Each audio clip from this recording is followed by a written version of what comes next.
شروع اللہ کے نام سے جو بڑا مہربان اور نہایت رحم کرنے والا ہے۔ دوستو، اسلام نے وراثت میں مرد کے لیے عورت سے دگنا حصہ کیوں مقرر کیا؟ دوستو، اس ویڈیو میں آگے بڑھنے سے پہلے اگر آپ لوگوں نے ابھی تک ہمارے یوٹیوب چینل عورت ہب کو سبسکرائب نہیں کیا تو اس چینل کو سبسکرائب کر لیں اور ساتھ ہی لگے بیل آئیکن کو بھی پریس کر دیں تاکہ تواتر کے ساتھ ہماری ویڈیوز آپ تک پہنچتی رہیں۔ دوستو، یہ بات عام سا مسلمان بھی جانتا ہے کہ اسلام نے عورت پر بڑی مہربانی کی ہے، اسے وراثت کا حقدار ٹھہرایا ہے، ورنہ اسلام سے قبل کے مذاہب اور آج بھی دنیا کے اکثر مذاہب میں عورت کو وراثت سے محروم رکھا گیا ہے۔ لیکن اس کے باوجود اسلام دشمنوں کی طرف سے دانستہ طور پر یہ اعتراض بڑے زور و شور کے ساتھ اٹھایا جاتا ہے، جس سے بعض سادہ لوگ مسلمان بھی شک میں مبتلا ہو جاتے ہیں۔ وہ اعتراض یہ ہے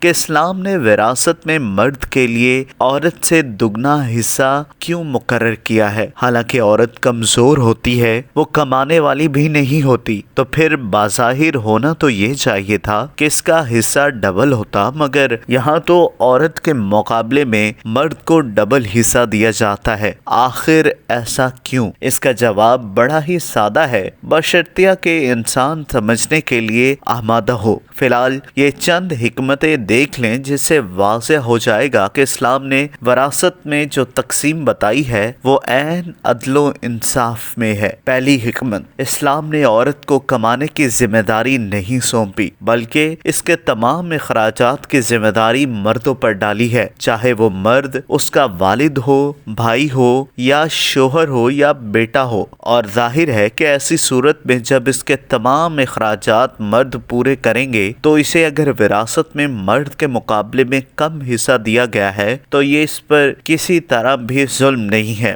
دوسری حکمت، اسلام نے عورت کو کسی اور پر مال خرچ کرنے کی ذمہ داری بھی نہیں ڈالی، جبکہ مرد کی ذمہ داری تو بہت سے اخراجات ہیں، اپنی بیوی کے اخراجات، والدین کے اخراجات، اولاد کے اخراجات۔ اس کا تقاضا بھی یہی ہے کہ جس نے دوسروں پر بھی خرچ کرنا ہے اس کا حصہ زیادہ ہو، اور جس پر دوسروں پر خرچ کرنے کی ذمہ داری نہ ہو اس کے لیے کم حصہ ہو۔ تیسری حکمت، مرد کے اخراجات عورت کے مقابلے میں زیادہ ہوتے ہیں، جیسے کہ دوسری حکمت کے تحت عرض کیا گیا، اس لیے ہونا یہی چاہیے کہ اس کا حصہ زیادہ ہو۔ چوتھی حکمت، مرد عورت کو مہر دینے، مکان فراہم کرنے اور کھانے و پہننے کے تمام اخراجات دیتے ہیں، جبکہ عورت پر مرد کو مالی طور پر کچھ دینے کی ذمہ داری نہیں سونپی گئی۔ پانچویں حکمت، بچوں کی تعلیم کے اخراجات اور بچوں اور خود بیوی کے علاج معالجے کا خرچہ سب مرد نے اٹھانا ہوتا ہے، عورت نے نہیں۔